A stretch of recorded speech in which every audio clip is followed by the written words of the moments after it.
بسم اللہ الرحمن الرحیم۔ السلام علیکم ناظرین، آج سپریم کورٹ میں ایک کیس ہوا۔ کیس تو ایک بڑا عام تھا اور ایک غریب آدمی کا کیس تھا، بیچارہ پوسٹ مین جو محکمہ پوسٹ سے محکمہ ڈاک سے نکالا گیا، پھر اس کو جبری طور پر بحال کیا گیا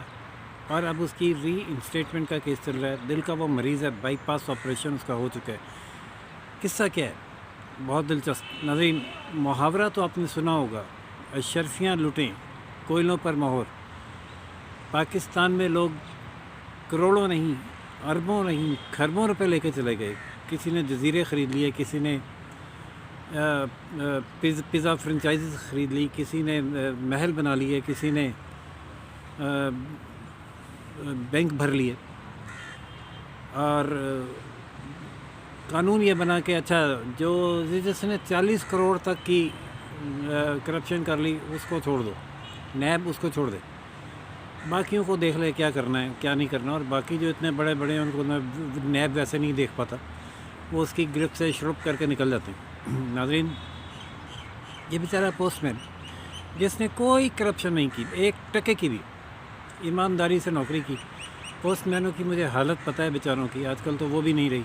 کہ کبھی عید کارڈ پہ یہ کرتے تھے کہ عید کارڈ جو ہے وہ عید کے دن ڈیلیور کرنے آتے تھے کہ عید ہی مل جائے گی،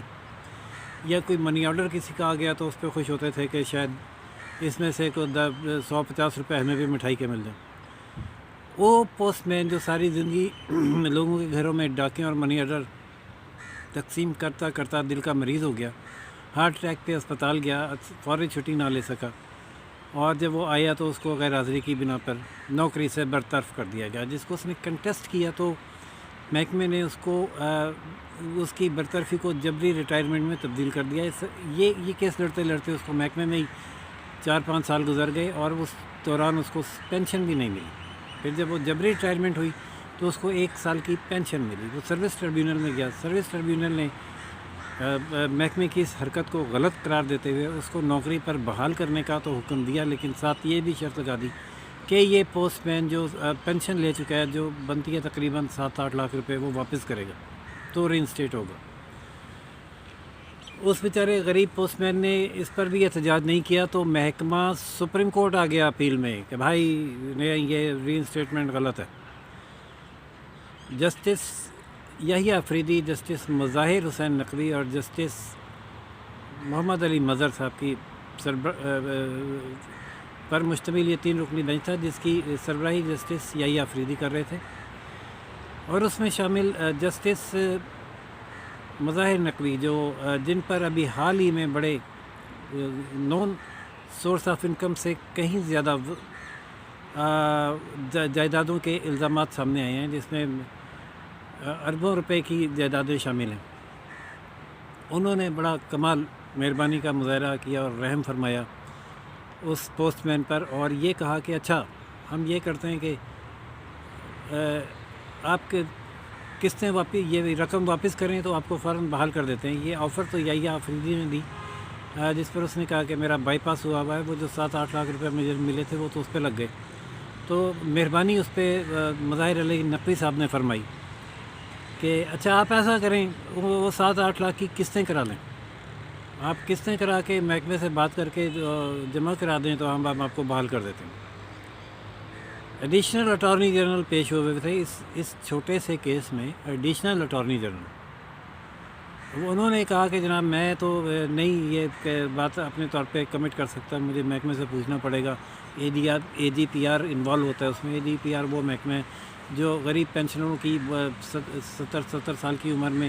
پینشنیں روک کے بیٹھا ہوا ہوتا ہے، اور جو لائنوں میں لگے دھکے کھا رہے ہوتے ہیں، ان سے پوچھنا پڑے گا کہ وہ قسطیں ہو سکتی ہیں کہ نہیں۔ عدالت نے پھر ایک اور مہربانی کی کہ انہوں نے کہا اچھا چلیں آپ باہر مل لیں، ان سے بات کر لیں،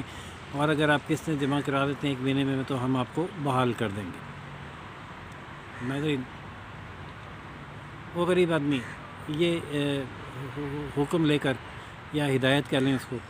عدالت سے باہر آ گیا، ایڈیشنل اٹارنی جنرل کے پیچھے پیچھے چلنا شروع ہو گیا ایک سائل کی طرف۔ ایڈیشنل اٹارنی جنرل صاحب اپنی ٹیم کے ساتھ تیز تیز قدم اٹھاتے لفٹ کی جانب، لفٹ کے پاس پہنچ کے انہیں اچانک یاد آیا کہ ان کا تو ایک اسلام آباد ہائی کورٹ میں بھی یا شاید ڈسٹرکٹ کورٹ میں بھی کیس ہے، وہ نہ ہو گیا ہو، کیا ٹائم ہوا ہے؟ تو آپ لوگ اوپر جاؤ، میں ادھر جاتا ہوں۔ وہ شڑپ کر کے نکلے سپریم کورٹ سے باہر، اور وہ ساحل پیچھے پیچھے۔ انہوں نے نہ ساحل کی آواز سنی اور نہ ساحل کو دیکھا اور نہ ساحل کے ساتھ کوئی مذاکرات ہوئے، اور وہ ایڈیشنل اٹارنی جنرل صاحب اپنی دوسرے کیس میں پیش ہونے کے لیے چلے گئے، اور پوسٹ مین صاحب کے ساتھ پتہ نہیں اب اگلی تاریخ پہ کیا بنتا ہے، کیونکہ تاریخ بھی نہیں دی گئی، ڈیٹ ان آفس ہے۔ کب وہ کیس لگے گا، کب وہ پھر دوبارہ پیش ہوگا اور پھر بتائے گا کہ جناب اس کی تو اتنی اوقات ہی نہیں ہے کہ ایڈیشنل اٹارنی جنرل صاحب ان سے بیرون عدالت مصالحت کریں۔ اور چونکہ ٹربیونل سروسز ٹربیونل کا یہ فیصلہ اس نے چیلنج نہیں کیا کہ وہ اپنی جو پینشن کے طور پر اس کو محکمہ نے رقم ادا کی تھی احسان چڑھا کر، جس میں کوئی چوری نہیں ہے، ڈکیتی نہیں ہے، غبن نہیں ہے، وہ واپس نہیں کرتا تو اس کی سروس بحال نہیں ہوگی۔ سروس کیوں گئی تھی کہ وہ بیچارہ دل کا مریض ہو گیا تھا جو اس کے اختیار میں نہیں تھا، ایک قدرتی بیماری ہے جس کا بائی پاس ہوا، اور وہ جو پینشن اس کے ملی جسے وہ اپنا جائز آمدنی سمجھ رہا تھا، اس کا اپنا حق سمجھ رہا تھا، وہ اس نے اپنی بیماری پہ خرچ کر دی۔ یہ ہے ناظرین وہ اسلامی جمہوریہ پاکستان جس کے لیے ہندوستان کے عوام نے اور یہاں کے بھی عوام نے ایک جد و جہد کی تھی کہ ہم ایک ایسا ملک بنائیں گے جہاں ہماری حکمرانی ہوگی۔ تو یہ ہے جناب وہ حکمرانی ان لوگوں کی جو ساری زندگی چند ہزار روپے کی تنخواہ پر سسک کر دل کے مریض ہو جاتے ہیں، اور یہ ہے دوسری طرف ان کی حکمرانی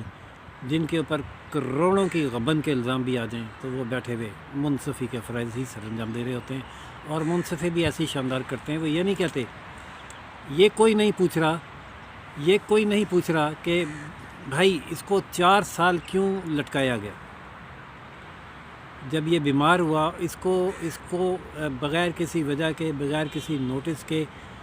نوکری سے کیوں براہ راست برطرف کیا گیا، اور پھر اس کو 4 سال کیس لڑنا پڑا۔ ان 4 سالوں میں وہ تنخواہ سے بھی اور پینشن سے بھی محروم رہا، اور پھر آپ نے احسان یہ کیا کہ 1 سال کی اس کو پینشن دی۔ اور مطلب ہونا تو اس پہ جو انصاف تھا وہ یہ تھا، میری رائے میں پتہ نہیں تھا یا نہیں تھا، کہ جو اس